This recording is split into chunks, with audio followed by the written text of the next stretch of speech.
minus 10, 9, 8, 7, 6, 5, 4, 3, ignition.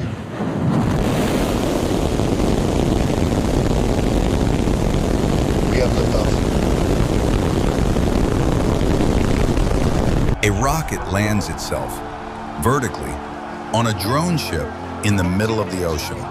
The crowd loses their minds, engineers weep, and for a moment the world stops and realizes something has changed. Not just in aerospace, in what humans believe is possible. This is SpaceX, the most disruptive company in the history of exploration. But in 2002, it was nothing, less than nothing. It was a dream that almost every expert on the planet said would end in fire and failure. So how did we get here?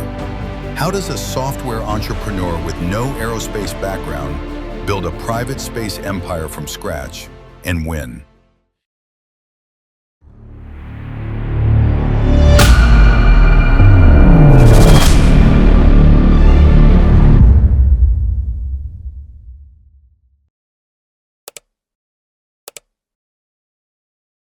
Elon Musk sold his stake in PayPal in 2002 and walked away with $180 million. Most people would have bought an island. He tried to buy a rocket. He flew to Russia twice to purchase decommissioned ICBMs. The Russians laughed at him, literally laughed him out of the room. On the flight home, somewhere over the Atlantic, he opened a spreadsheet. He started calculating whether he could build a rocket himself. The numbers impossibly worked. He founded Space Exploration Technologies, SpaceX, in a warehouse in El Segundo, California. No government backing, no aerospace pedigree, just a team of young engineers, a wild vision, and a clock ticking down on a finite pile of cash. August 4th, 2008, the third Falcon 1 launch fails. 3 attempts, 3 explosions. $220 million nearly gone. We are hearing from the Launch Control Center that there has been an anomaly on the vehicle. We don't have any information about what that anomaly is at this time. We will, of course, be doing an assessment of the situation and providing information as soon as it becomes available. Most of the remaining staff expected the company to fold. Musk gathered his team. He stood in front of them and said they were going to build a 4th rocket. He would fund it himself, the last of his personal fortune. 6 months later, on September 28, 2008, Falcon 1 reached orbit, the first privately developed liquid-fueled rocket in history to do so. That single moment did not just save SpaceX, it rewrote the rules of the entire industry. NASA came calling, a $1.6 billion contract to resupply the International Space Station. Then came the Falcon 9, a heavier, more powerful workhorse that would anchor the commercial launch market for a decade.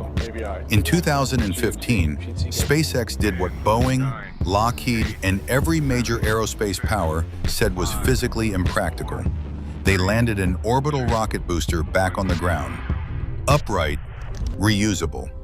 The cost of reaching orbit began to collapse. Competitors scrambled.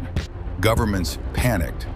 Then came Falcon Heavy, the most powerful operational rocket on Earth at the time of its launch, carrying a Tesla Roadster into deep space with a mannequin in the driver's seat. A stunt, a symbol, a signal that SpaceX played by different rules entirely.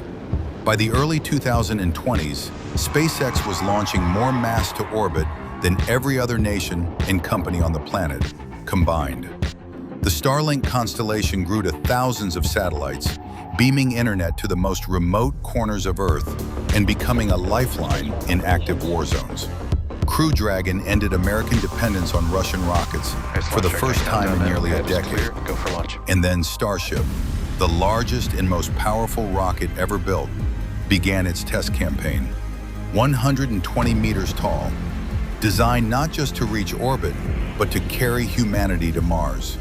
The company valued at over $200 billion. A single private company owning space.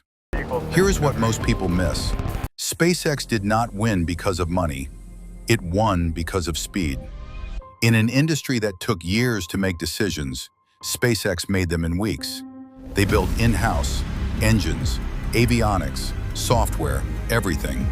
They tested aggressively and failed fast and learned faster. The culture Musk installed was almost militantly anti-bureaucracy. There was no death by committee, no bloated approval chains.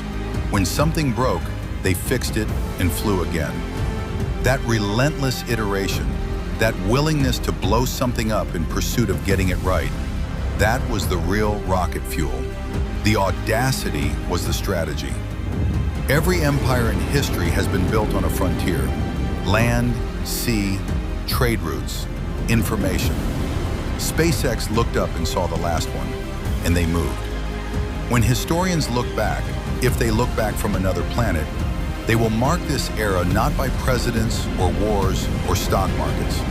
They will mark it by the moment a small team in a California warehouse decided the stars were not out of reach and proved it. I understand the nature of the universe and all these fundamental questions. We must expand the scope and scale of consciousness